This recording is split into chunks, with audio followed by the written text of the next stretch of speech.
चला आज आपण रेस्टॉरंट स्टाईल मशरूम चिल्ली बनवूया। तर त्यासाठी इथे मी मशरूम घेतले आहे। आता हे मशरूम मी 3 ते 4 वेळा पाण्यातून स्वच्छ धुवून घेतले आहेत आणि अशा प्रकारे त्याचे मी 2 तुकडे करून घेतले आहेत। इथे मी सर्व मशरूम कट करून घेतले। आता आपण कांद्याची पात कट करून घेऊया। तर कांद्याच्या पातीचा जो व्हाईट पार्ट आहे तो आपल्याला वेगळा कट करून घ्यायचा आहे आणि ही ग्रीन पार्ट वेगळा कट करून घ्यायचा आहे। तर इथे मी कांद्याचा व्हाईट पार्ट कट करून घेत आहे।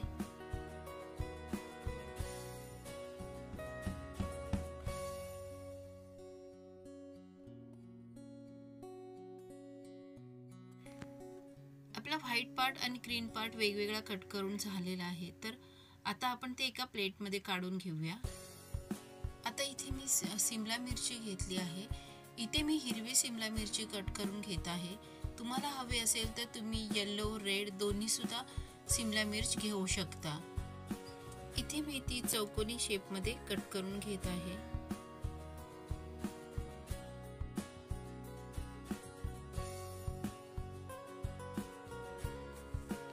तर इथे मी सर्व शिमला मिरची कट करून घेतली आहे।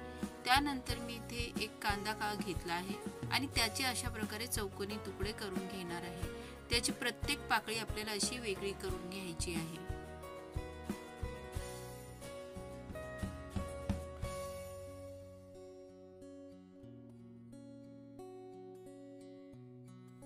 मी सर्व भाज्या कट करून घेतल्या आहेत। आता इथे मशरूमला 2 चमचे तांदळाचं पीठ, 2 चमचे कॉर्नफ्लॉवर, 1 चमचा लाल मिरचीची पावडर, 2 चमचे काळी मिरी पावडर आणि थोडंसं पाणी घालून हे सर्व जिन्नस मध्ये मशरूम चांगले कोट करून घ्यायचे आहेत।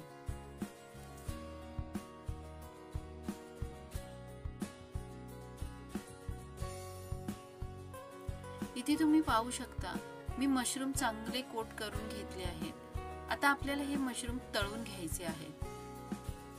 इथे मी कडकडीत तेल गरम करून घेतलं आहे आणि त्यामध्ये अशा प्रकारे झाऱ्याने आपल्याला मशरूम सोडायचे आहेत। मशरूम एकदम हाय फ्लेमवरच आपल्याला तळून घ्यायचे आहेत। एकदम कुरकुरीत मशरूम तळून झाले की आपल्याला इथे काढून घ्यायचे आहेत। तर इथे मी मशरूम काढून घेत आहे आणि अशाच प्रकारे आपल्याला सर्व मशरूम तळून घ्यायचे आहेत। तर इथे तुम्ही पाहू शकता मी दुसरी बॅचही अशाच प्रकारे तळून घेत आहे।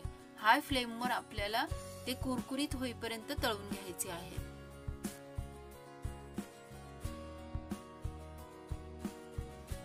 इथे मी एका कढईमध्ये 2 चमचे तेल घेतले आहे।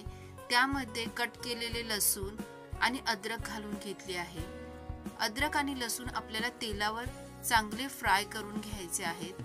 त्यानंतर आपण कट केलेल्या सर्व भाज्या ह्यामध्ये घालून घेऊया। त्यामध्ये सर्वात प्रथम मी कांद्याच्या पातीचा पांढरा भाग जो आहे कांद्याचा तो परतून घेत आहे।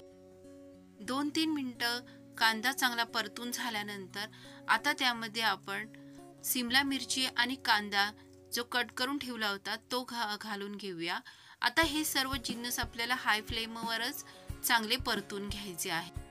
त्यानंतर यामध्ये 2 चमचे रेड चिली सॉस, 2 चमचे ग्रीन चिली सॉस आणि 2 चमचे सोया सॉस घालून चांगलं परतून घेऊया। त्यानंतर त्यामध्ये थोडीशी मी काळी मिरी पावडर घालून घेतली आहे। त्याचबरोबर चवीपुरतं मीठही घालून घेतलं आहे। आता हे सर्व जिन्नस आपल्याला सर्व हाय फ्लेमवरच परतून घ्यायचं आहे। आता इथे मशरूमचे जे उरलेलं पीठ आहे तर त्यामध्ये मी थोडंसं पाणी घालून घेतलं आहे। इथे बनवलेली स्लरी घालून घेऊया आणि पुन्हा एकदा सर्व जिन्नस चांगले एकजीव करून परतून घेऊया। त्यानंतर इथे कांद्याची पात जी कट करून ठेवली होती ती घालून घेऊया आणि पुन्हा एकदा सर्व एकजीव करून घेऊया। तुम्हाला जर ग्रेव्ही अजून पातळ हवी असेल तर तुम्ही याच्यामध्ये पाणी ऍड करू शकता। आता ह्यामध्ये आपण तळून ठेवलेले मशरूम घालून घेऊया आणि पुन्हा एकदा मिनिटभर सर्व जिन्नस चांगले परतून घेऊया। तर इथे तुम्ही पाहू शकता मस्त अशी कुरकुरीत आपली मशरूम चिल्ली तयार झालेली आहे। तर अशी ही मशरूम चिल्ली गरमागरम आपण सर्व करूया। तुम्ही सुद्धा रेस्टॉरंट सारखी ही मशरूम चिल्ली नक्की ट्राय करा आणि कशी झाली हे कमेंट करून नक्की सांगा। आवडली असेल तर लाईक करा, शेअर करा आणि अशाच नवनवीन रेसिपींसाठी कविताची पाकशाळा चॅनलला सबस्क्राईब करा।